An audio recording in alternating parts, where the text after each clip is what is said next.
중국의 춘추 전국 시대의 철학자인 노자가 이런 말을 했습니다. 남의 일을 잘하는 사람은 똑똑한 사람입니다. 그런데 자신을 잘하는 사람은 그 이상으로 총명한 사람입니다. 이렇게 얘기를 했어요. 그리고 또요, 그리고 남을 이기는 사람은 강한 사람입니다. 그런데 자신을 이겨내는 사람은 그 이상으로 강한 사람입니다. 이렇게 이야기를 했습니다. 여러분, 자기 자신을 아는 사람은 가장 총명한 사람이라는 거예요. 뭐 다른 사람에 대해서 많이 알고 이런 거 좋죠. 그러면 똑똑하다는 소리 듣고 무슨 시험을 보면 시험에도 잘 합격할 수 있죠. 그러나 자기 자신을 아는 것이 진짜 중요한 지식입니다. 가장 총명한 사람이라는 거고요. 그리고 자기 자신을 이겨낼 수 있는 그런 사람이 가장 강한 사람이다 하는 거예요. 세상은 그렇게 말하지 않죠. 다른 사람들을 이기는 사람이 강한 사람이다 이렇게 보지만 이 노자는 그렇게 보지 않았어요. 자기 자신을 이겨야 진짜 강한 사람이다 하는 겁니다. 한 존경받는 석학에게 어떤 사람이 질문을 했습니다. 현대인들의 특징이 무엇이라고 생각하십니까? 현대인의 특징이 무엇입니까? 이렇게 질문을 했을 때 이 석학은 이렇게 대답을 했습니다. 예, 현대인들은 우주에 대하여 그리고 이 세계에 대하여 그리고 세상사에 대하여 정보의 홍수를 만나서 아는 것이 참 많습니다. 그러나 유감스럽게도 자기 자신에 대하여는 잘 모를 뿐 아니라 점점 더 무지해지고 있습니다. 이렇게 얘기를 했습니다. 확실히 그렇습니다. 요즘 정보가 얼마나 많은지 모릅니다. 너무나 정보가 많아서 머릿속에 도저히 담아낼 수가 없기 때문에 말이죠. 그냥 그 필요한 정보를 그때그때 찾을 수밖에 없게 되었어요. 요즘은. 그래서 뭐 검색을 통해 가지고 안다든가 뭐 여러 가지. 다만 그 모든 걸 다 머릿속에 가질 수는 없어요. 그만큼 정보의 양이, 지식의 양이 점점 많아지고 있습니다. 근데 참 이상하게도요, 자기 자신에 대해서는 점점 무지해지고 있어요. 옛날에 원시인들은 말이죠, 자기 자신에 대해서 너무 잘 알았습니다. 자기가 누구인지를 알았어요. 우리에게는 창조주가 계시다.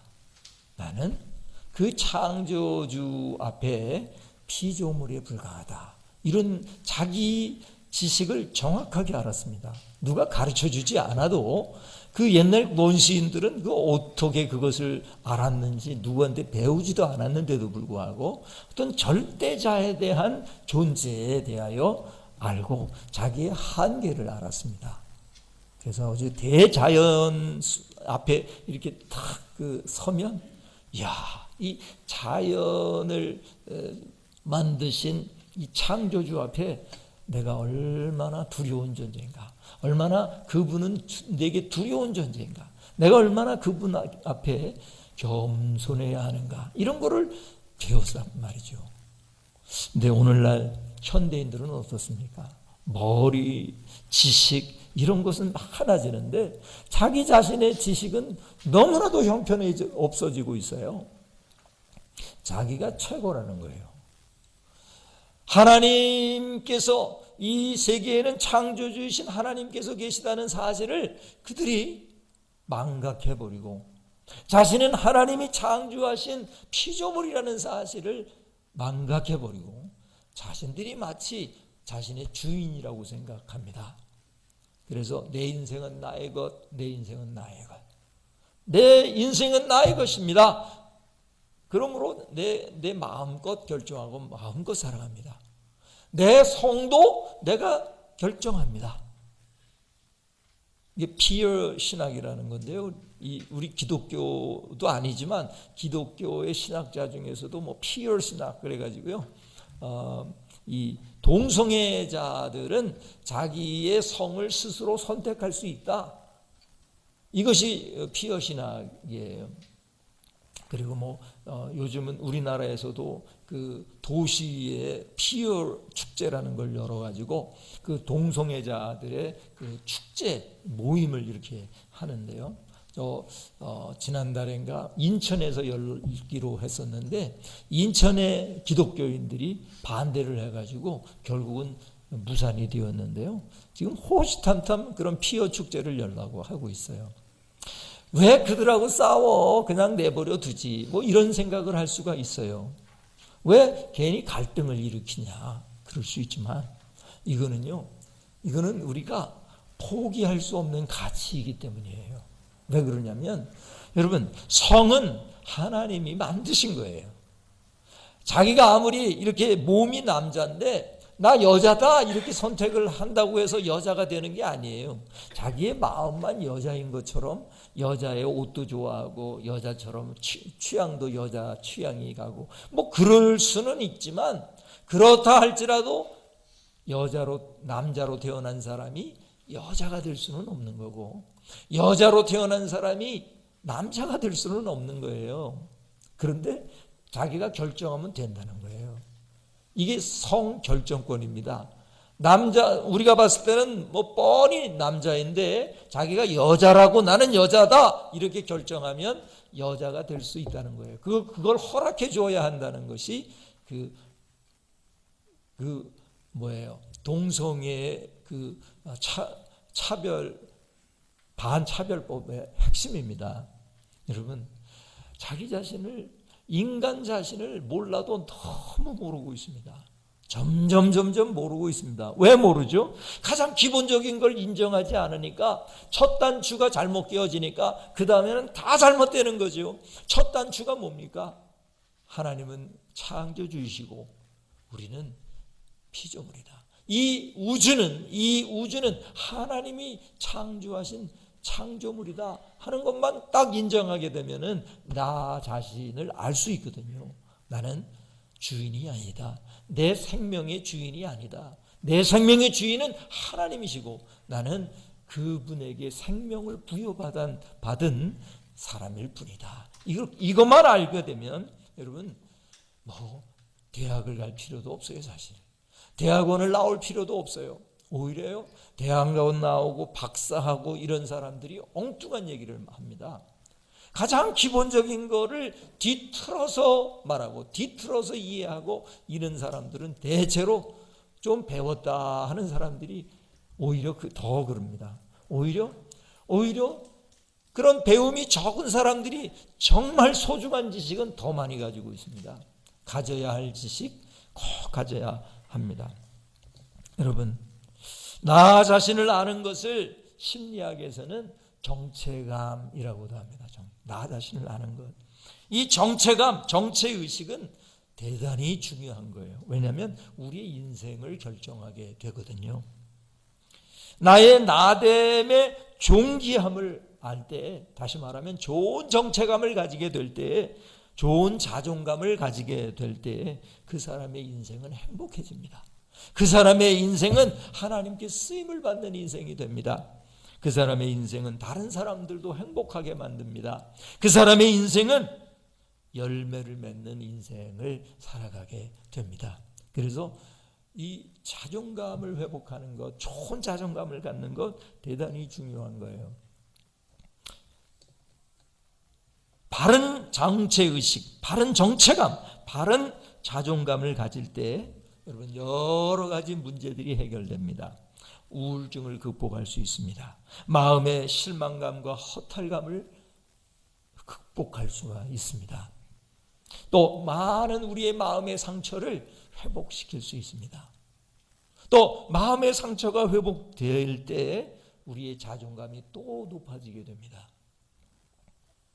그런데 사단은 말이죠, 절대로 우리가 좋은 자존감을 가질 수 있도록 그렇게 허락하지 않습니다. 사단은 우리를 포기하지 않습니다. 하나님만이 우리를 포기하시지 않는 게 아니라 사탄도 우리를 포기하지 않습니다. 근데 언제 포기하게 되느냐? 그 사람이 영적으로 성숙했을 때, 그 사람이 영적으로 성령으로 충만할 때, 그때는요 사단이 시도를 하지 않아요. 왜냐하면 해봐야 소용없으니까요. 근데 어떤 사람들에게 사단이 자꾸만 이상한 소리를 해야 되는지 아세요? 어정쩡할 때, 초신자일 때거나 아니면 아직 성숙에 이르지 못했을 때 사단은 우리를 포기하지 않고 계속해서 우리에게 떠들고 있습니다. 너는 안 돼. 너는 틀렸어. 너는 끝났어. 너는 실패했어. 이제 끝이야. 이렇게 우리에게 말합니다. 그리고 너는 너무나도 형편없어. 너는 보통 문제가 많은 인간이 아니야. 네가 하나님의 자녀라고? 너 어저께 네가 한 짓이 있는데 내가 지난 여름에 네가 한 짓을 내가 알고 있다. 뭐 이러면서 우리를 꼼짝 못하게 만들어버립니다. 여러분, 그러나 하나님은 여러분을 포기하시지 않기 때문에 계속해서 여러분에게 또한 말씀을 허락해 주신다고요. 오늘 저를 통해서 오늘 하나님은 여러분에게 말씀을 허락해 주십니다. 이 말씀을 들어야지 여러분 속에서 자꾸만 들려지는 사단의 음성을 듣지 않게 되기를 주님의 이름으로 축원합니다. 할렐루야. 하나님은 우리에게요, 너는 무엇이라고 말씀하십니까? 사랑하는 여러분, 근데 하나님이 말씀하시고 사탄도 우리에게 말을 해요. 근데요, 우리가 어느 쪽 말을 더 들어주는지에 따라서 우리의 정체감이 결정돼요. 하나님의 음성을 자꾸 들으면 우리는 하나님의 자녀라는 정체감을 가질 수가 있는데, 사단의 소리를 들으면 우리가 하나님의 자녀가 아니라 실패자라고 하는 그런 자존감을 가지게 됩니다. 그러면 헤어날 길이 없는 거예요. 여러분, 우리나라 속담에도 그런 말이 있잖아요. 하늘이 어떻게 돼도, 하늘이 무너져도 솟아날 구멍이 있다. 솟아날 구멍은 있었어요. 그러나 구멍이 있다는 믿음이 없어서 문제인 거예요. 여러분, 구멍은 있습니다. 하늘이 무너져도 솟아날 구멍이 있습니다. 믿으십니까? 여러분, 이 세상이 아무리 멸망한다 해도 하나님은 여전히 존재하십니다. 능력의 하나님, 우리의 문제를 해결하실 수 있는 그 하나님은 오늘도 살아계시는 줄을 믿습니다.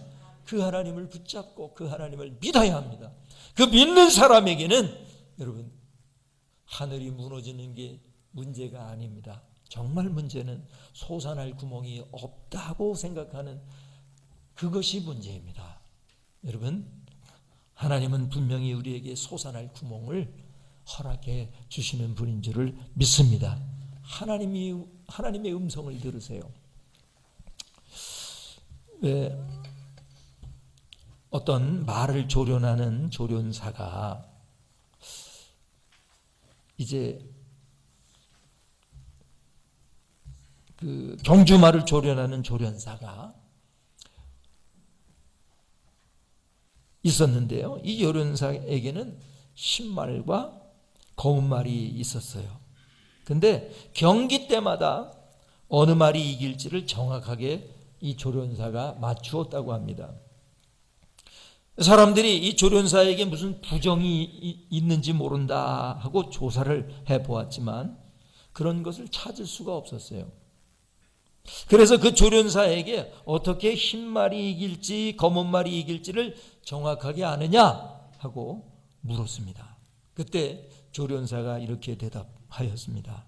예, 저는요 경기하기 3, 4일 전부터 흰말하게 먹을 것을 많이 주면 흰말이 이기고 검은 말에게 먹이를 많이 주면 검은 말이 이깁니다. 이렇게 대답했다고 합니다. 사랑하는 여러분, 우리 인생도 마찬가지입니다. 하나님이 우리에게 말씀을 주실 때 그 말씀에 귀를 기울이면, 더 많이 귀를 기울이면 우리가 신말이 이기게 하는 것입니다. 또 사단이 주는 말에 마음을 기울이면 결국은 그 검은 말에게 먹이를 많이 주는 것과 같은 것입니다. 여러분에게는 어느 말이 늘 이깁니까? 혹시 검은 말이 자꾸만 이기고 있지는 않습니까? 그것은 여러분에게 그 검은 말에게 먹이를 주고 있기 때문입니다. 여러분, 흰말이 여러분을 이끌어가게 하고 흰말이 이기게 하는 방법이 뭡니까? 계속 흰말에게 먹이를 주어야 합니다. 하나님이 들려주시는 음성을 아멘, 아멘 하고 받으시고 믿으시게 될 때 저와 여러분은 좋은 자존감을 가지시고 정체의식을 가지시고 승리하는 인생을 살게 될 줄로 믿습니다. 할렐루야. 여러분, 오늘 본문 말씀 14절을 다 같이 한 목소리로 읽겠습니다. 14절 다 같이 읽겠습니다. 죄가 너희를 주장하지 못하리니 이는 너희가 법 아래에 있지 아니하고 은혜 아래에 있음이라. 오늘 이 말씀에서 우리의 정체의식이 어떤 것인가를 우리에게 가르쳐주고 있습니다. 우리의 정체의식이 뭐냐면 우리는 법 아래에 있는 사람들이 아니라 은혜 아래에 있는 사람들이다. 이렇게 우리에게 말씀해주고 있습니다. 저와 여러분은 어디 아래에 있어요?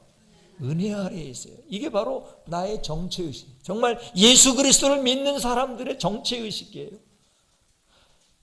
내가 은혜 아래에 있다고 하는 사실을 분명히 의심 없이 믿으면 그 사람은 좋은 그리스도인의 정체의식을 갖게 됩니다. 아, 나는 하나님의 자녀야. 아, 내가 은혜 아래에 있기 때문에 나는 하나님의 아들, 딸이야. 이런 믿음을 가질 수가 있게 된다 하는 겁니다.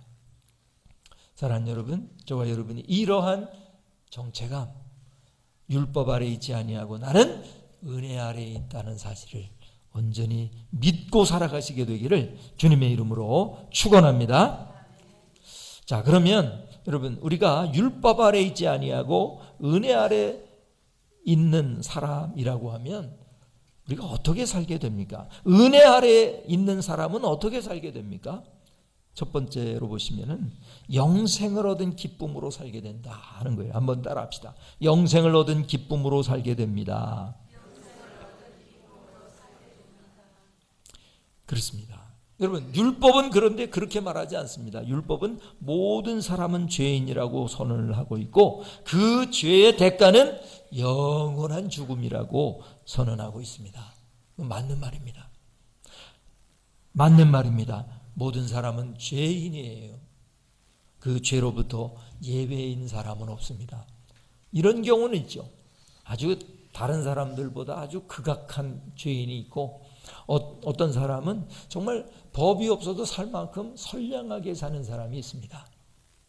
그런데 미안하게도 아무리 착하고 아무리 선량해도 하나님의 기준에는 미칠 수가 없습니다.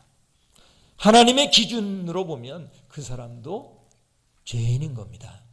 저 비행기 위에서 내려다보면 말이죠, 2m가 넘는 사람이나 한 150 정도 되는 사람이나 어떻습니까? 키 차이가 날까요?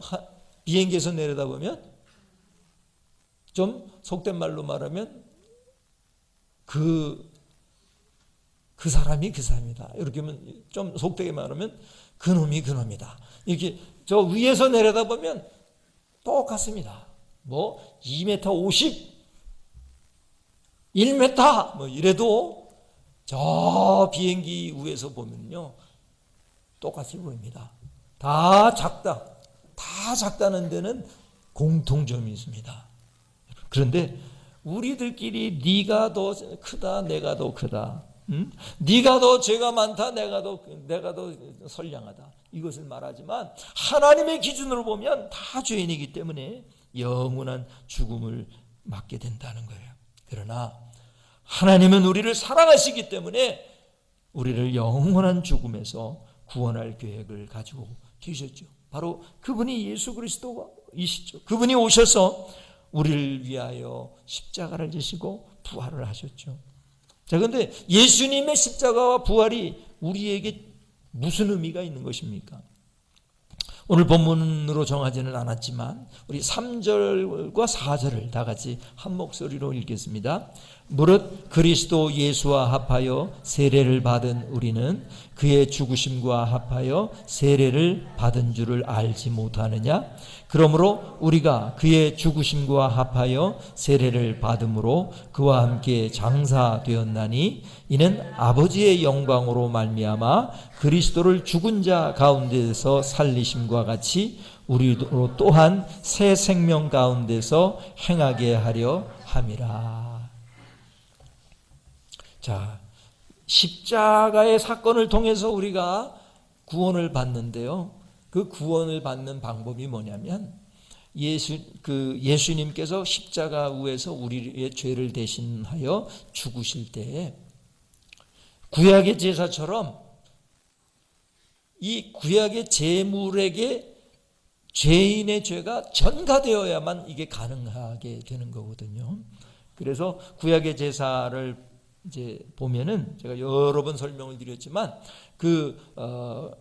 죄 지은 사람이 죄인이 자기의 죄를 용서받기 위해서 양이나 염소나 이런 그 제물을 가지고 제사장에게 온단 말이죠. 그러면 제사장이 그 죄를 듣고서 진심으로 회개하게 하고 그 다음에 그 사람의 손을 그 양의 머리에 얹게 하고 제사장도 함께 그 양의 머리에 손을 얹고 기도를 합니다. 이 사람의 죄가 이런 죄가 있는데 그 죄가 이 양의 제물인 양에게 전가되게 해주십시오 하고 기도하고요. 이 죄인은 필히 반드시 해야 되는 게 뭐냐면은 그거를 자기의 죄가 양에게 전가되는 것을 믿어야 합니다. 다시 말하면 나와 양은 서로 다르지만 믿음으로 내가 연합되었다고 믿는 것입니다. 내가 그 순간 이 양이 되었다. 내가 양 속에 들어갔다. 이렇게 믿어야 전가가 되는 것입니다. 그렇게 전가가 된 다음에는 이제 제사장이 그 양을 죽여서 피를 받아 제단에 뿌리면 그게 무슨 뜻이 되느냐면 이 사람의 죽음으로 하나님 봐주십시오. 이렇게 하는 것이 구약의 제사거든요. 자, 그런데 예수님이 우리의 제물이 되셔서 또 대제사장이 되셔서 십자가에 못 박혀 죽으셨는데 그 사건이 우리와 무슨 상관이 있느냐? 우리가 예수님 믿음으로 말미암아 예수님과 연합이 되면 우리의 죄가 예수님에게로 전가된단 말입니다. 그래서 예수님이 죽으실 때 우리도 죽게 된단 말이에요. 우리도 같이 죽어요. 그래서 죄값을 지불해요. 예수님이 대신 우리를 위하여 대속의 죽음을 죽으시는 방법이 바로 그것입니다. 그리고 예수님이 3일 만에 부활하시게 되는데 우리도 예수님과 어떻게 되었다고요? 연합되었어요. 함께 예수님과 연합되었기 때문에 예수님이 부활하실 때 우리도 함께 부활하시게 된단 말입니다. 자, 그런데 세례라는 것이 뭐냐? 세례는 그것을 인치는 것과 같다. 도장 찍는 것 같다. 그 말이에요. 우리가 예수님의 십자가와 부활을 믿음으로 말미암아 구원을 받지만 세례라고 하는 것은 그것을 의식화해서 우리가 확인하는 그런 작업이 됩니다. 이렇게 생각하면 됩니다. 서로 남자와 여자가 만나서 사랑합니다. 그러면 한 부부가 될 수 있습니다. 같이 살면 부부입니다. 부부라고 말합니다. 그러나 그렇게 하지 아니하고 여러 증인들 또 부모님들을 모시고 결혼식을 하는 이유는 뭐냐면은 그게 그렇게 해야만 떳떳해지고 그렇게 해야만 또 우리가 사랑해서 한 가정을 이루었다고 하는 것에 대한 분명한 선언적인 의미가 있는 것입니다. 자, 3절과 4절의 내용이 그런 겁니다. 무릇 그리스도 예수와 합하여 세례를 받은 우리는 그의 죽으심과 합하여 세례를 받은 줄을 알지 못하느냐. 우리가 세례를 받을 때 그건 무슨 말이냐면 그냥 의식적으로만 세례를 받는 것이 아니라 원래 사실 이 세례보다는 침례가 더 실감이 나는 거예요. 원래 침례로 했었죠, 옛날에. 예수님 당시에는. 근데 이제 이 도시 생활을 하게 되면서 그 물 속에 첨방 들어갔다 나오기가 어렵기 때문에 물을 찍어가지고 이렇게 바르는 세례를 우리가 하게 되는 건데요. 이게 무슨 뜻이냐? 왜 물 속에 들어가느냐? 우리가 예수 그리스도와 함께 물 속에 빠지는 것처럼 내가 예수 그리스도와 함께 죽는다. 그리고 목사님이 이제 그 물에 빠뜨린 다음에 그 사람을 다시 이렇게 세우면 뭐냐면 이제 물 속에 빠져 죽었던 나는 그리스도와 함께 새로 태어난다. 이런 뜻이 바로 이 세례란 말이에요. 그러니까 세례가 가능하려면 이 믿음이 있어야 합니다. 내가 예수님과 함께 세례를 통해서 죽고 내가 예수님을 통하여 내가 부활을 함께 했다 하고 믿는 것입니다. 근데 그 부활이 잠깐 살아나는 것이 아니라 영원한 생명이라 그 말입니다. 새 생명을 얻는 그런 기쁨이 있게 된다 하는 겁니다. 우리 8절과 9절을 다 같이 한 목소리로 읽겠습니다. 만일 우리가 그리스도와 함께 죽었으면 또한 그와 함께 살 줄을 믿노니 이는 그리스도께서 죽은 자 가운데서 살아나셨음에 다시 죽지 아니하시고 사망이 다시 그를 주장하지 못할 줄을 알미로다. 이제 예수 그리스도처럼 이제 우리가 예수님과 함께 죽었고 예수님과 함께 살았는데 그 사는 것은 잠깐 사는 게 아니라 예수님처럼 영원히 살게 되는 영생이라는 것입니다. 여러분, 영원히 죽을 수밖에 없었던 사람이 영생을 얻게 됐을 때 얼마나 기쁩니까? 얼마나 감격하게 됩니까? 여러분, 은혜 아래에 있는 사람의 특징은 뭐냐면은 그 사람은 영생을 얻은 기쁨으로 산다는 것입니다. 저와 여러분에게 영원히 사는 이 기쁨을 허락해 주신 것을 감사하시기를 주님의 이름으로 축원합니다. 할렐루야. 또한 두 번째로 은혜 아래에 있는 사람은 어떻게 살게 됩니까? 그 사람은 죄로부터 승리하는 삶을 살게 된다는 것입니다. 한번 따라 합시다. 죄로부터 승리하는 삶을 살게 됩니다. 우리 12절을 다 같이 한 목소리로 읽겠습니다. 그러므로 너희는 죄가 너희 죽을 몸을 지배하지 못하게 하여 몸의 사욕에 순종하지 말고. 너희는 죄가 너희 죽을 몸을 지배하지 못하게 하라. 몸의 사욕에 순종하지 말라 하고 말합니다. 자, 이 말은 무슨 말입니까? 그리스도인은 은혜 아래 그냥 있기만 하면, 그냥 예수 그리스도를 믿기만 하면 저절로 죄의 지배에서 벗어날 수 있다는 것입니까? 아니면 의지적으로 죄가 우리의 몸을 지배하지 못하도록 의지적으로 해야 한다는 것을 말합니까? 의지적으로 해야 한다는 거예요. 몸의 사욕이 예수 믿는 사람에게 몸의 사욕이 있습니까? 없습니까? 있습니다. 그러니까 어떻게 해야 합니까? 순종하지 말아야 합니다. 의지적으로. 그래야 되는 것입니다. 아까 제가 말씀을 드린 대로 신말과 검은 말이 있다면 우리가 신말의 먹이를 많이 주면은 신말이 이기고 검은 말의 먹이를 많이 주면 검은 말이 이기는 것입니다. 예수 믿은 다음에라도 자꾸만 욕심을 따라 살고 죄가 우리의 몸을 지배하도록 허용하고 이렇게 돼버리면 여러분 믿음 다 까먹고 맙니다. 그러므로 은혜 아래에 있는 사람은 이제 죄로부터 승리하는 삶을 살게 되는데 저절로 되는 게 아니라 의지적으로 결단하고 자꾸만 노력해야 한다 하는 거예요. 물론 예수 믿기 전에 모든 죄는 우리가 다 용서받을 수가 있습니다. 그러나 예수 믿은 다음에는 의도적으로 죄를 짓는 것, 이건 굉장히 위험한 일입니다. 더 이상 죄를 의도적으로 지어서는 안 됩니다. 오히려 죄로부터 승리하는 삶을 살게 되기를 주님의 이름으로 축원합니다. 죄로부터 승리하는 것은 지속적인 과정을 말하는 거예요. 성화의 과정을 말하는 것입니다. 여러분은 하나님의 자녀가 되신 줄을 믿습니다. 할렐루야. 그래서 은혜 아래에 있는 사람인 것입니다. 자존감을 높이 가지시길 바랍니다. 저와 여러분은 하나님의 자녀입니다. 우리가 그런 마음을 가지려고 할 때마다 사단은 웃기지 마라, 네가 무슨 하나님의 자녀냐 하고 방해하고 다시 한번 우리의 자존감을 끌어내리려고 합니다.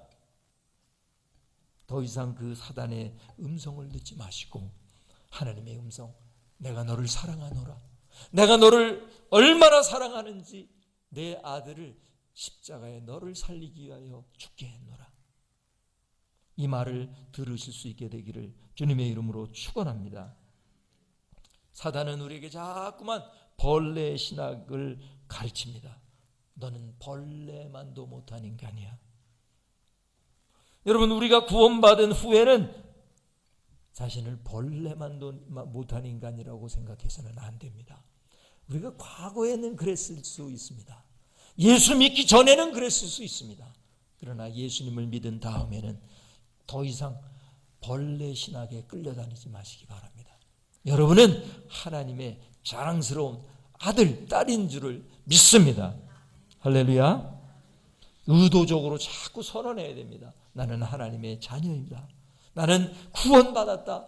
나는 죄로부터 승리할 수 있다. 나는 영생을 얻었다. 이것을 자꾸 선언하시게 되기를 주님의 이름으로 축원합니다. 또한 마지막으로 보시면은 은혜 아래에 있는 사람은 어떻게 살게 됩니까? 그 사람은 자신을 의의 무기로 하나님께 드리는 삶을 살게 된다 하는 거예요.